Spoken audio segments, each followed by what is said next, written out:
This is Lilo again back on the video. And y'all remember those times I've been saying that the people who's in the brunt when it comes to these recall are the customers, the public, they're the one who suffer the most out of the situation. Well, this article is exactly a perfect example of what I'm talking about right here. So this article came from kwqc.com.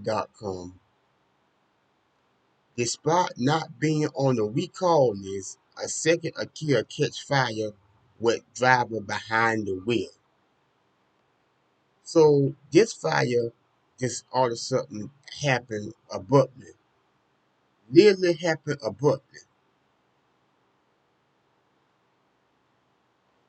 Now I'm gonna play the video that comes to this article, but like I said before, the public will always suffer the brunt of any recall situation. Let me play you this video and I'll be right back. A car burst into flames on I-40. Its driver barely escaping. Tonight we've uncovered it's the latest Kia vehicle in the mid-state to suddenly catch fire. Our chief investigative reporter Jeremy Finley is continuing his investigation into these cars. And Jeremy, this is a different model than in your last report. Well, that's right, Marius. We first told you how the Kia Sorento suddenly burst into flames on Russell Road in Davidson County last November. While several models of Kias and Hyundais have been recalled for catching on fire, this specific Sorento was not recalled. Now I want to show you something. Take a look at this. This specific vehicle that was caught on fire just 14 days ago on I-40 was a 2016 Kia Soul. That specific Kia has also not been recalled. Both vehicles caught fire with drivers behind the wheel. Behind the wheel of her Kia Soul, I was headed to my job in Green Hills. Jordan Luster knew something was wrong when she saw smoke while driving on I-40. I just happened to have a good Samaritan pull up beside me, and he told me, "You need to get out of the car now." Within moments after getting out of the car, this is how it looked. It's just flames all the way up the front of my car.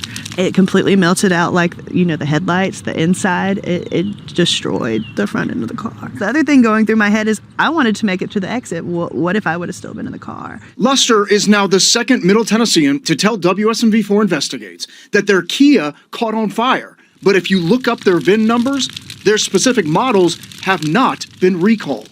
What do you think Kia needs to do? They need to make it right. I don't have a recall on my car. But there's something unique about Luster's case.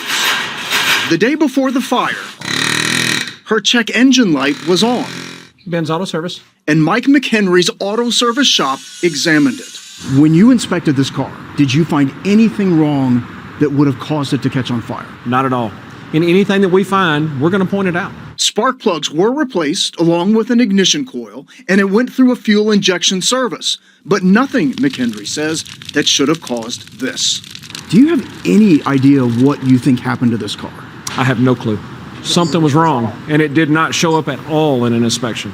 All Luster knows is that she's now joining the chorus of other drivers of certain Kia vehicles whose specific cars haven't been recalled, but are left with melted frames. Why are they not letting us know? Why are they not recalling these vehicles?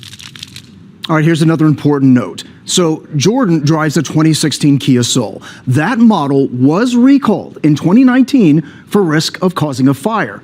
But her VIN number was of a model of that car that was not recalled. Okay, it's similar to what we found in the Kia Sorento fire that we showed you. That model year was recalled as well for potential of... Now, that'll make it common sense. How you have one model of a Kia being recalled had the same VIN number, but you got the other VIN number that don't have a recall. One VIN number got the recall, but the other don't. That's the most messed up thing I have ever heard. And it's a miracle that lady who you saw other individual, it's a miracle she's still alive. And thank goodness for that good Samaritan, because she would continue to be in that car. Okay. And don't you find it interesting that she took her car to the people who you saw in the video? That man said he didn't feel like see nothing wrong that would indicate this destruction of this Kia vehicle. But see, me, let's go back to the people who straight up make these cars from the grassroots. It all go back to them. But let me keep playing this video. Of burning, but the Sorento that burned lacked a tow hitch that was the subject of that recall. Bottom line, two different vehicles, both not recalled, both caught on fire. I know you've reached out to Kia at this point, Jeremy. What are they saying right now? Yeah, Lauren, so in just the last 2 hours, I got a statement from Kia Corporate. They say because Jordan Luster took that Kia Soul to a third-party repair, they couldn't comment on how it was handled. But they are now reaching out to schedule a vehicle investigation. They took that same step in the Sorento case, but ultimately determined because it was so badly burned, they couldn't find a cause for that fire. We'll keep looking into it, though, Wow. Lauren. All right, Jeremy, thank you. Keep asking the questions. Ladies and gentlemen,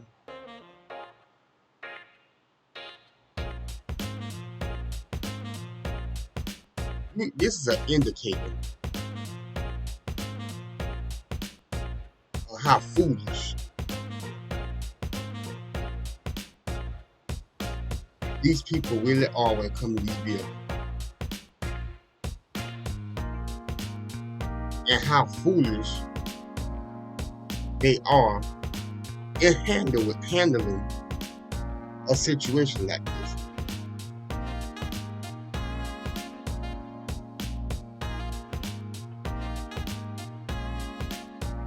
I don't understand it. I really don't.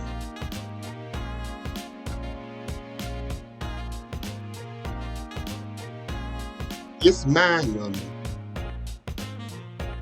that the public who buy these cars will mostly likely to end up with a situation like this.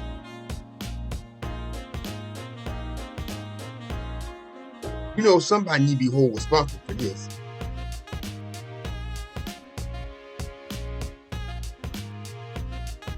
You understand? Somebody definitely need to be held responsible. And for me, the people who need to be held responsible are the people who actually made their car from the grassroots.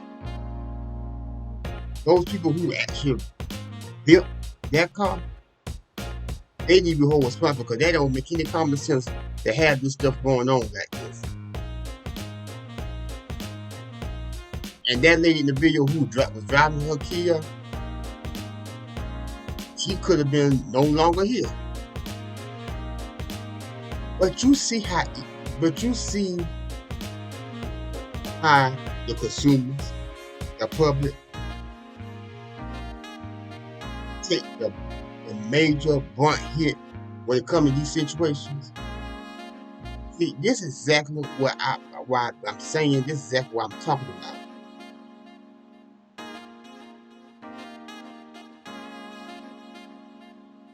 And what you saw here in this video should never be the case.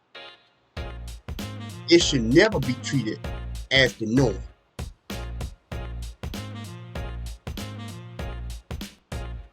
And yet, you will have situations like this that either happen every day, or sometimes happen every month, or even sometimes happen every other month. These situations is the current thing that's going on. And it's not right. It's not right at all. And then to add insult to injury, You as a consumer, you don't pay. Listen to me close now. You don't pay no little bit of money for these cars.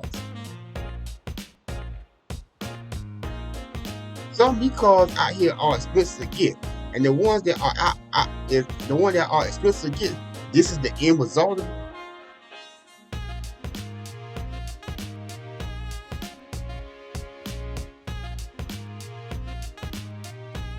You always as a consumer pay a steep price for this car, and at the end result, this is what you end up with. This is what you end up with.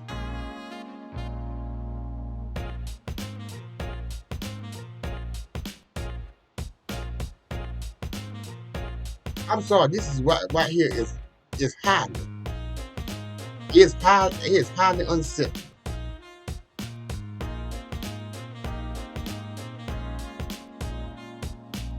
No human being who purchases a car,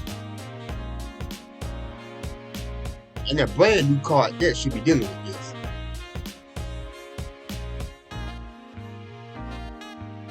Yet here we are.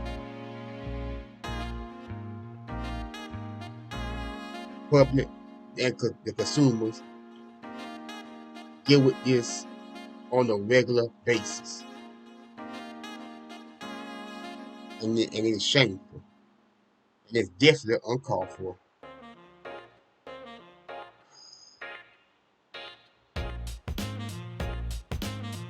It's truly miserable to see stuff like this. But y'all tell me how y'all feel about this in the comments section.